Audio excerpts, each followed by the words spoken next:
أعوذ بالله من الشيطان الرجيم. بسم الله الرحمن الرحيم. ألف لام را تلك آيات الكتاب وقرآن مبين.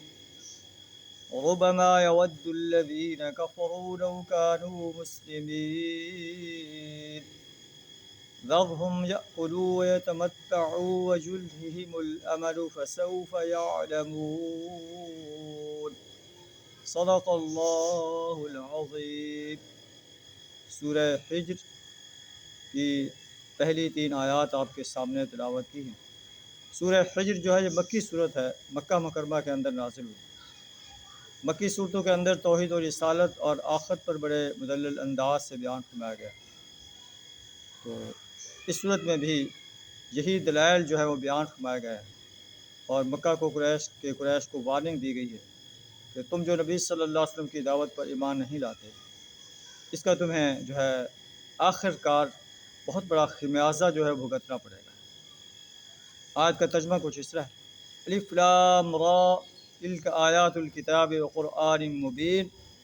یہ آیات ہیں کتاب الہی کی اور قرآن مبین کی. ربما یود الذین کفروا لو کانوا مسلمین.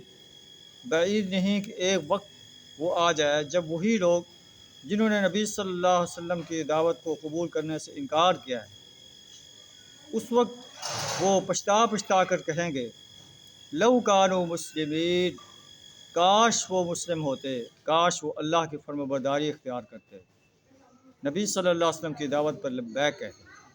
جب قیامت کے دن اہل ایمان کا حسین انجام دیکھیں گے اور اپنا بدترین انجام دیکھیں گے، اس وقت یہ تمنا کریں گے کہ کاش وہ بھی اسلام کی دعوت کو قبول کر لیتے تو آج جہنم کی آگ میں نہ جل رہے ہوتے.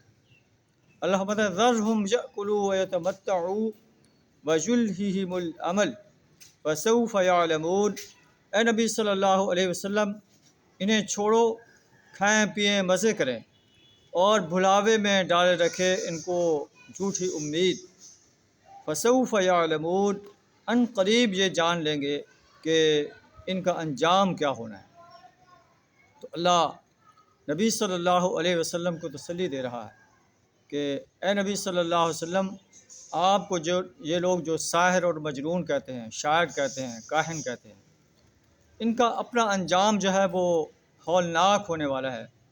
چند دن کے لیے انہیں اللہ نے مہلت دی ہے، یہ اپنے کھا پی کر مزہ کر دیں، آخر کار ان کا انجام جو ہے وہ جہنم کی آگ ہے. یہ کہتے ہیں کہ یا ایھا الذی نزل علیہ الذکر انک لمجنون، اے وہ شخص جس پر ذکر نازل کیا گیا ہے، قرآن نازل کیا گیا ہے، بے شک تو مجنون ہے.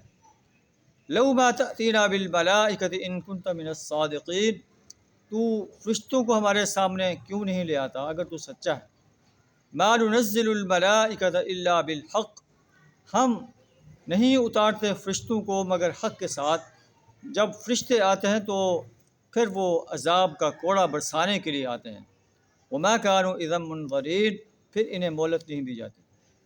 انا نحن نزلنا الذکر، ہم نے اس ذکر کو نازل کیا ہے، اس قرآن کو نازل کیا ہے. وَإِنَّا لَهُ لَحَافِظُونَ، اور ہم ہی اس کی حفاظت کرنے والے ہیں. قرآن کو جو ہے ماننے کے لیے وہ تیار نہیں تھے کہ یہ نبی صلی اللہ علیہ وسلم پر نازل ہوا ہے. وہ کہتے تھے کہ آپ نے خود گھڑ دیا ہے. اللہ فرماتا ہے کہ انا نحن نزلنا الذکر، ہم نے اس ذکر کو نازل کیا ہے، اس قرآن کو نازل کیا ہے. وَإِنَّا لَهُ لَحَافِظُونَ، اور ہم ہی اس کے محافظ ہیں، اس میں کوئی تبدیلی نہیں کر سکتا. یہ ہمیشہ تک کے لیے جو ہے ثابت رہے گا، اس میں کوئی تغیر و تبدل نہیں کر سکے گا. اور انسانیت نے دیکھا کہ آج تک قرآن کے اندر کوئی تبدیلی کرنے کی جو ہے جرت نہیں کر سکا. اللہ سے دعا تعالی ہمیں اس کتاب انقلاب کو سمجھ کر پڑھنے، اس پر عمل کرنے، اس کی دعوت دینے، اور قرآن جو نظام دیتا ہے اس نظام کو اس سرزمین پر قائم کرنے کے لیے جد و جہد کرنے کی توفیق عطا فرمائے. وآخر دعوانا الحمد للہ رب العالمین.